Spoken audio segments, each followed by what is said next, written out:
सुभाष रेड्डी जी, मेरे साथी मंत्री श्रीमान BL वर्मा जी, सचिव सहकारिता Shri Gyanesh Kumar ji, Shri Vijay Kumar ji, Shri Manoj Mittal MD CEO IFCI limited, Shrimati P Lakshmi MD SDMS और आज इस कार्यक्रम में उपस्थित सहकारिता विभाग के सभी अधिकारी कर्मचारी गण और कुछ प्रतिनिधि जिनको सालों से सहारा ग्रुप की ये 4 क्रेडिट सोसाइटियों में जिनकी राशि लंबित हो गई है, स्थगित हो गई, आप सभी का आज के कार्यक्रम में मैं हृदय से स्वागत करता हूं।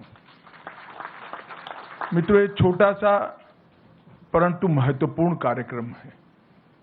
ये कार्यक्रम का महत्व 2 दृष्टि से है। एक तो करोड़ों ऐसे लोग जिनकी गाढ़ी कमाई एक 4 क्रेडिट कोऑपरेटिव सोसाइटियों के अंदर स्थगित हो गई।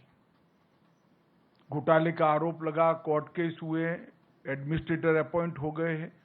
एडमिनिस्ट्रेटर अपॉइंट होते ही ED, इनकम टैक्स, अलग अलग सरकारी संस्थाओं ने अपने अटैचमेंट कर दिए और ये सब कानूनी लड़ाई में कहीं न कहीं जो निवेशक है, जिसने अपनी गाढ़ी पसीने की कमाई इसमें लगाई है, इसके प्रति किसी का ध्यान नहीं जाता था। और ये कोई पहली ऐसी कहानी नहीं है। कहीं पर भी इस प्रकार के घोटाले का आरोप लगता है या घोटाले होते हैं तो तुरंत ही मल्टी एजेंसी सीजर हो जाता है। और मल्टी एजेंसी सीजर को मैं मानता हूं कि ब्रह्मा जी पर पृथ्वी पर आए तो इसको उठा नहीं सकते, क्योंकि कोई एजेंसी इसमें निवेशक का विचार नहीं करती, अपने अपने इंटरेस्ट का विचार करती है। और इसी के कारण एक बहुत बड़ी असुरक्षा की भावना और अविश्वास की भावना कोऑपरेटिव सोसाइटियों के प्रति बनी। जब मोदी जी ने एक निर्णय लिया कि इस देश में 70 करोड़ लोग ऐसे हैं जिनके पास पूंजी नहीं है, 70 करोड़ लोगों का ऐसा समूह जिनके पास पूंजी नहीं है, परंतु वो देश के विकास को कंट्रीब्यूट करना चाहता है, देश के विकास में अपना योगदान करना चाहता है, तो कैसे करे? जिनके पास पूंजी नहीं है और कुछ उद्यम करना चाहते हैं, जिनके पास पूंजी नहीं है कोई उद्योग डालना चाहते हैं, जिनके पास पूंजी नहीं है और कुछ प्रवृत्ति करना चाहते हैं, इनके लिए कोऑपरेटिव आंदोलन के अलावे और कोई रास्ता नहीं है। क्योंकि सहकारिता आंदोलन ही एकमात्र आंदोलन है कि जिसमें छोटी छोटी पूंजी का कुल योग बनाकर ढेर सारे लोगों को मिलाकर एक बड़ी पूंजी की निर्मित कर एक बड़ी चीज को साकार किया जा सकता है। मैं आज हमारे यहां जो दूध उत्पादन के क्षेत्र में कोऑपरेटिव क्रांति हुई है, उसका मैं जरूर उदाहरण देना चाहता हूं। सिर्फ गुजरात में 36 लाख बहनें हर रोज दूध का उत्पादन करती हैं और दूध का उत्पादन कर प्रोसेस कर इसको देश भर में और दुनिया भर में पहुंचाया जाता है। और ये 36 लाख बहनों में से एक भी बहन ने 100 रुपये से ज्यादा निवेश नहीं किया है, सिर्फ 100 रुपया, मगर 36 लाख बहनों ने 100 रुपया निवेश किया है। उसमें से अमूल बना और आज वो बहनों की सालाना इनकम 60,000 करोड़ रुपया है। कोई कल्पना नहीं कर सकता कि 100 रुपये के निवेश से और 100 रुपये वाली 36 लाख महिलाओं, जिसमें से ज्यादातर SSC पास भी नहीं है, वो इकट्ठा होती हैं, कोऑपरेटिव सोसाइटीज बनाती है, फिर जिला कोऑपरेटिव यूनियन बनते हैं, फिर फेडरेशन बनता है और अंत इसका ये आता है कि देश भर में दूध की कमी को वो महिलाएं समाप्त करती हैं और इसके साथ साथ 60,000 रुपये का इनकम सालाना वो करते हैं। अब इससे बड़ा कोई उदाहरण नहीं होता। और इसके आधार पर देश भर में कई सारे कोऑपरेटिव डेयरी के मॉडल बने हैं। अलग अलग राज्यों में, कर्नाटक में बना, मध्य प्रदेश में बना, मुंबई, महाराष्ट्र में बना, पटना में बना, बिहार में बना और सफल मॉडल हुए। और इस सब का योग मिला लें तो 2.5 करोड़ बहनें आज पशुपालन कर देश की दूध की कमी को समाप्त भी कर रही हैं और जीडीपी में कंट्रीब्यूट भी कर रही हैं।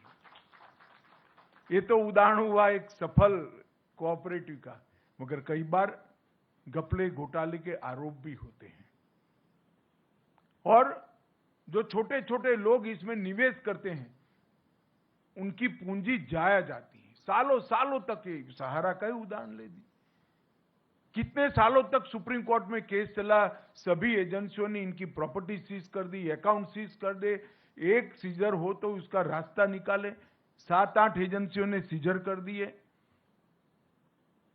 अब ऐसा जब होता है तो कोऑपरेटिव आंदोलन की विश्वसनीयता, क्रेडिट सोसाइटियों की विश्वसनीयता समाप्त होती है। इसलिए मोदी जी ने जो मंत्रालय बनाया उसके बाद हमने इनिशिएटिव लिया, सभी स्टेक होल्डरों को बिठाया। इसमें आप लोगों को नहीं बिठाया था क्योंकि आपका रिप्रेजेंटेटिव मैं हूं। जो निवेश करता है उनको नहीं बुलाया था। हमने सेबी वालों को भी बुलाया, ईडी वालों को भी बुलाया, इनकम टैक्स वालों को भी बुलाया, सीरियस फ्रॉड ऑर्गेनाइजेशन वालों को भी बुलाया, सीबीआई वालों को भी बुलाया और अधिवक्ताओं को भी बुलाया, लॉ ऑफिसर्स को भी बुलाया। सबके साथ मिलकर हमने कहा कि हम क्या एक ऐसी व्यवस्था कर सकते हैं जिससे सभी लोग अपने दावों के ऊपर उठकर जो छोटा निवेशक है इसकी चिंता कर सकते हैं। और मुझे आनंद है कि सभी एजेंसियों ने मिलकर एक सुप्रीम कोर्ट में याचिका दायर की और सुप्रीम कोर्ट ने भी एक ऐतिहासिक फैसला लिया कि सभी एजेंसियां जब सहमत है तो एक सुप्रीम कोर्ट के पूर्व न्यायाधीश जी की अध्यक्षता में एक कमेटी बनाई जाए और उनके निर्देशन से ये पारदर्शी भुगतान की शुरुआत की जाए। और ट्रायल बेस पर आज ये पारदर्शी भुगतान की शुरुआत 5,000 करोड़ रुपए से कर रहे हैं हम। ये 5,000 करोड़ रुपया निवेशकों को वापस लौटाने की शुरुआत होगी और ये 5,000 करोड़ रुपया जब पूरा वापस हो जाएगा हम फिर से सुप्रीम कोर्ट के सामने जाएंगे और कहेंगे कि इतने निवेशक बचे हैं और बाकी का भुगतान भी। आज जो पोर्टल लॉन्च हुआ है वो पोर्टल से लगभग 1 करोड़ निवेशकों को, क्योंकि हमने तय किया है कि पहले 10,000 रुपया तक की राशि को हम भुगतान करेंगे। जिनका 10,000 तक का निवेश है वो, और जितना भी निवेश हो उसमें से 10,000 रुपया। ये ट्रायल बेस है और ये पोर्टल के माध्यम से इसको ऑनलाइन सबको निमंत्रित करेंगे। पूरे डेटा को ऑनलाइन कर दिया गया है चारों सोसाइटियों के और सीरीज ऑफ मीटिंग कोऑपरेटिव मंत्रालय के, सहकारिता मंत्रालय के अधिकारियों ने की है।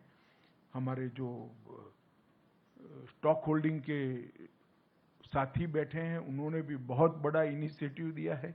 मैंने उनको चाय पर बुलाया था, मैंने बोला इसमें कमाई आपको चौनी भी नहीं होने वाली है, मगर ये सेवा का काम है, आप तत्परता से करिए। मैं स्टॉक होल्डिंग का भी धन्यवाद करना चाहूंगा कि इन्होंने बड़े मन से इसमें हमारा सहयोग किया है और रेड्डी साहब ने भी 3 से 4 बार मीटिंग कर इसको गति दी है। मेरा मीटिंग करना तो स्वाभाविक है, मगर सुप्रीम कोर्ट के निवृत्त न्यायमूर्ति जब आपकी परेशानी को समझकर इसके लिए परिश्रम करे, वो हमारे लिए बहुत सकारात्मक संदेश है। मित्रों, लगभग 1 करोड़ 7 लाख निवेशकों को ये पोर्टल के अंदर पंजीकरण करने का अधिकार है, जिनकी पूरी राशि लौटाई जाएगी।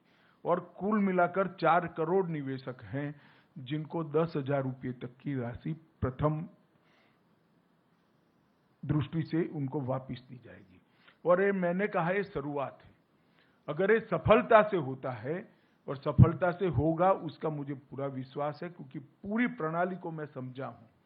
इसमें कहीं पर भी कोई गड़बड़ की गुंजाइश नहीं छोड़ गई है और कहीं पर भी जो जेन्युइन इन्वेस्टर है इसको अन्याय होने की गुंजाइश भी नहीं छोड़ेगी। जिन्होंने निवेश नहीं किया है इसको किसी भी तरह से यहां से रिफंड नहीं मिल सकता, और निवेश जिन्होंने किया है इसको कोई रोक नहीं सकता।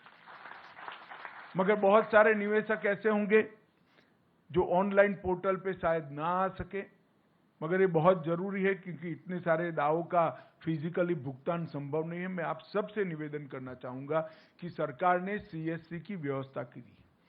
सीएससी के माध्यम से आपका ऑनलाइन पंजीकरण करा सकते हैं, वो आपको पूर्णतया गाइड करेंगे। हम प्रयास करेंगे कि देश के सारे सीएससी को ऑनलाइन ये पूरी व्यवस्था भेज दी जाए, वो इसका स्टडी कर आपकी सहायता करेंगे। ढेर सारे लोग ऐसे होंगे जिनके मोबाइल आधार में जो रजिस्टर होंगे वो आपने बदल दिए होंगे, तो इसका भी रजिस्ट्रेशन कराना पड़ेगा, और आपके बैंक अकाउंट का रजिस्ट्रेशन तो करीब करीब सबका हो चुका है। इसमें दो ही प्रमुख शर्तें हैं, एक आधार का रजिस्ट्रेशन आपके मोबाइल के साथ होना और आधार का रजिस्ट्रेशन आपके बैंक अकाउंट के साथ होना। ये दो जुड़ाव है तो सिर्फ आपको रिसीट का वर्णन ऑनलाइन भेज देना है और एक फॉर्म डाउनलोड कर सिग्नेचर कर फिर से वापस ऑनलाइन भेज देना है। आपके पास, मैं आपको विश्वास दिलाता हूं कि 45 दिन के अंदर पैसा आपके बैंक अकाउंट में जमा हो जाएगा, इसमें आप जरा भी चिंता मत करें। मित्रों, एक बहुत बड़ी शुरुआत है। देश में ढेर सारी क्रेडिट सोसाइटियों में घपले घोटाले हुए। पहली बार मोदी जी के नेतृत्व में इतने बड़े घोटालों में पारदर्शिता के साथ आज निवेशकों को पैसा देना शुरू हो रहा है। ये बहुत बड़ी उपलब्धि है जिसका मुझे कम से कम बहुत संतोष है और आनंद है कि आज करोड़ों लोगों को अपनी गाढ़ी कमाई के पैसे, गाढ़े पसीने की कमाई के पैसे वापस मिलने की शुरुआत होगी। और मैं आशा करता हूं कि 10,000 से 15,000, 15,000 से 20,000 लगभग छोटे निवेशकों को गिन ले तो 30,000 तक के निवेशक ले लेते हैं हम, तो लगभग 2.5 करोड़ लोगों को अपना पैसा वापस मिलेगा। ये बहुत बड़ी उपलब्धि है। आज मैं फिर से एक बार न्यायमूर्ति सुभाष रेड्डी जी, स्टॉक होल्डिंग के सारे हमारे अधिकारी हैं जिसने इसमें बहुत मेहनत की है, ये सभी का सहकारिता मंत्रालय की ओर से और आप सभी की ओर से हृदय से धन्यवाद करता हूं। और सहारा ग्रुप कोऑपरेटिव सोसाइटी के करोड़ों निवेशकों को भी आज मैं बहुत बहुत बधाई देना चाहता हूं कि एक रास्ता प्रशस्त हो गया है जिससे आपका पैसा वापिस आएगा और आपके उपयोग में आएगा। आप सभी को बहुत बहुत बधाई और धन्यवाद।